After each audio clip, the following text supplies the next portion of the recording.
దగ్గర 2 investment options ఉన్నాయి అనుకుందాం. ఒకటి నెలలో 30 రోజుల పాటు ప్రతిరోజు 10,000 రిటర్న్స్ ఇస్తుంది అనుకుందాం. అండ్ సెకండ్ ఆప్షన్ వచ్చి మీకు ఫస్ట్ డే 1 రూపీ ఇస్తుంది అండ్ ఆ ఒక్కొక్క రూపాయి ఏదైతుందో ఎవ్రీ డే ఉన్న అమౌంట్ ని డబుల్ చేస్తూ వెళ్తుంది నెక్స్ట్ 30 డేస్ పాటు. ఈ రెండిట్లో ఏది at the end of 30 days best returns ఇస్తుంది అనుకుంటున్నారు? ఒకసారి ఆలోచించండి.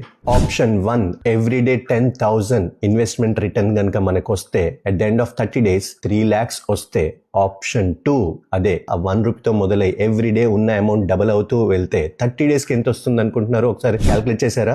ఎంత గెస్ చేశారా? 53,68,00,000 రిటర్న్స్ వస్తాయి సెకండ్ ఇన్వెస్ట్మెంట్ ఆప్షన్ లో. రియల్ గా కాకపోయినా ఇంత అమౌంట్స్ రావు, కానీ పవర్ ఆఫ్ కాంపౌండింగ్ అర్థమై ఉంటుంది కదా మీకు. మన డబ్బులు ఎక్స్పోనెన్షియల్ గా గ్రో అవ్వాలంటే గనక మనం ఎర్లీగా ఇన్వెస్ట్ చేయడం అండ్ లాంగ్ టర్మ్ గా ఇన్వెస్ట్ చేయడం is very important to get the benefit of power of compounding. Last కి చిన్న ఒక క్వశ్చన్. 30 రోజులు కాకుండా 31 రోజులు ఉంటాయి కదా కొన్ని క్యాలెండర్ మంత్స్ లో. అలా ఈ అమౌంట్ 53.68 crores ఇంకొక రోజు పవర్ ఆఫ్ కాంపౌండింగ్ వల్ల ఎంత పెరుగుతుందో గెస్ చేయండి, కామెంట్ లో పెట్టండి.